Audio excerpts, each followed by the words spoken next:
Hello friends, target practice batch में आपका बहुत बहुत स्वागत है। टारगेट प्रैक्टिस बैच आज आपके लिए लेकर आया है वर्ग नवमी का गणित एक्सरसाइज 7.3 का क्वेश्चन नंबर 4।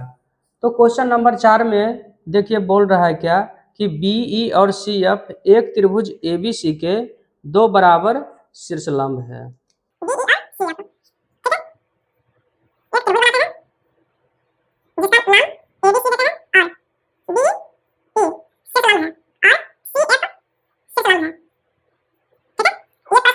और बोल रहा है प्रश्न में क्या कि बी ई और सी एफ बराबर शीर्षलंब है। उसके बाद बोला कि आर एच एस सर्वांग समता नियम का प्रयोग करके सिद्ध कीजिए कि त्रिभुज ए बी सी एक समद्विबाहु त्रिभुज है। आर एच एस सर्वांग समता का प्रयोग करके। उसके बाद इसमें देखिए बोल रहा है आर एच एस, ठीक है। इसे तो हम और कई नियमों से सर्वांग समता का कुल मिलाकर 5 नियम है, जिसे कि मैं एक वीडियो बना अपलोड कर दिया हूँ, तो आप मेरे चैनल पे जाकर उसे देख सकते हैं। तो इसे मैं अन्य तरीके के सर्वांग समता प्रमेय का प्रयोग करके भी साबित कर सकता हूँ, लेकिन बोल रहा है कि आरएचएस का ही प्रयोग करके आप इसे साबित कीजिए कि त्रिभुज एबीसी एक समद्विबाहु त्रिभुज है। ठीक है, तो देखिए हम चलेंगे त्रिभुज सी ई बी और त्रिभुज बी एफ सी में। ठीक है, क्वेश्चन नंबर 4 के अंतर्गत हम लोग चलेंगे त्रिभुज बी एफ सी और त्रिभुज सी ई बी में, ई बी में। तो देखिए कि बी एफ सी में सी एफ बराबर है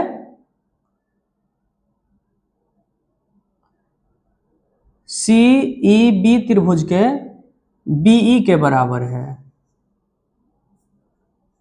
क्यों बराबर है? क्योंकि ये दोनों बराबर शीर्षलंब है। ये प्रश्न में ही दिया हुआ है कि दोनों बराबर शीर्षलंब है। ठीक है, उसके बाद देखिए त्रिभुज बी एफ सी में कोण बी एफ सी बराबर कोण सी ई बी, क्योंकि शीर्षलंब है, इसका मतलब है कि ये सामने की भुजा पर 90 डिग्री का कोण बनाते हुए आपतित हो रहा है, ऐसा प्रश्न में ही दिया हुआ है। उसके बाद देखिए कि बी जो है वो दोनों त्रिभुज में शामिल है। बीसी जो है वो दोनों त्रिभुज में शामिल है, यानी बीसी बराबर बीसी उभयनिष्ठ हो गया ये। उसके बाद देखिए कि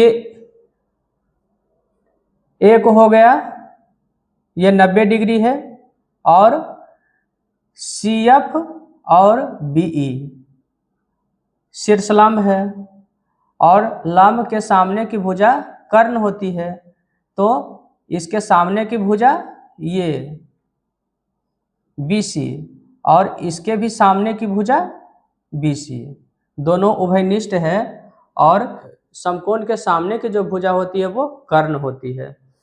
तो बीसी क्या है? कर्ण है। तो एक कर्ण हो गया और दूसरा एक अन्य भुजा जिसमें कि सी एफ और बीई आ जाएगा। तो आरएचएस जो सर्वांग समता प्रमेय है वो कहता है क्या कि किसी समकोण त्रिभुज में एक कर्ण और एक भुजा किसी दूसरे त्रिभुज के कर्ण और संगत एक भुजा के जब बराबर हो जाएगा तो दोनों त्रिभुज एक दूसरे के सर्वांग सम होंगे। तो यहाँ पे देखिए एक कर्ण है जो कि दोनों में है और दूसरा क्या है, संगत भुजा BE और CF। ठीक है,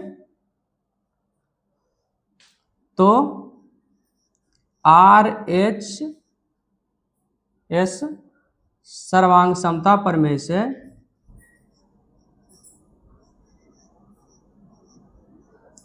दोनों त्रिभुज क्या हो जाएगा, सर्वांग सम हो जाएगा। त्रिभुज BFC सर्वांग सम त्रिभुज CEBK। ठीक है, अब देखिए दोनों त्रिभुज को मैं अलग अलग इस प्रकार से बना देता हूं ताकि आपको समझने में आसानी हो। FBC और इधर देखिए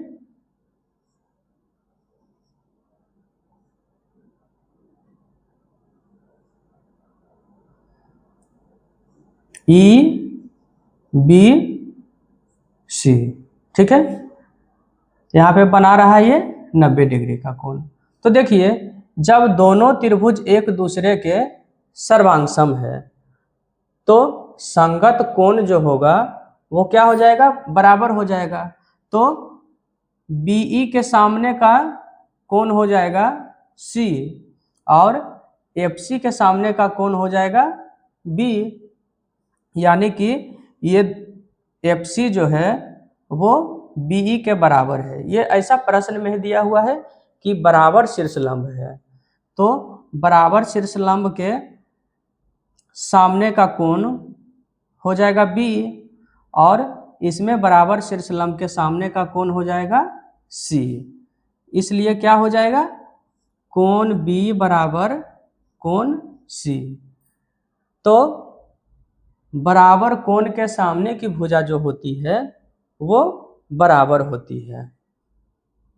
यहाँ पे मैंने लिखा कि हम जानते हैं कि बराबर कोण के सामने की भुजा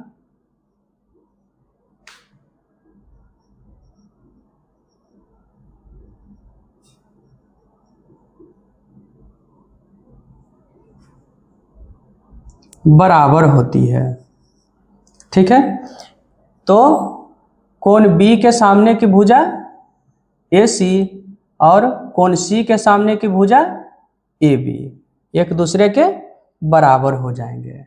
इसलिए AB बराबर AC हो जाएंगे। जब दो भुजा किसी त्रिभुज की दो भुजाएं आपस में बराबर होती है तो वैसे त्रिभुज को समद्विबाहु त्रिभुज कहा जाता है। तो यहाँ पे देखिए AB और AC, AB ये भुजा पूरा है और AC ये भुजा पूरा है, आपस में बराबर है, इसलिए त्रिभुज ABC एक समद्विबाहु त्रिभुज है। ये साबित हो गया। यदि आपको मेरा वीडियो अच्छा लगता है तो मेरे चैनल को शेयर, सब्सक्राइब, लाइक जरूर कीजिएगा। फिर मिलते हैं वीडियो के नेक्स्ट पार्ट में। धन्यवाद।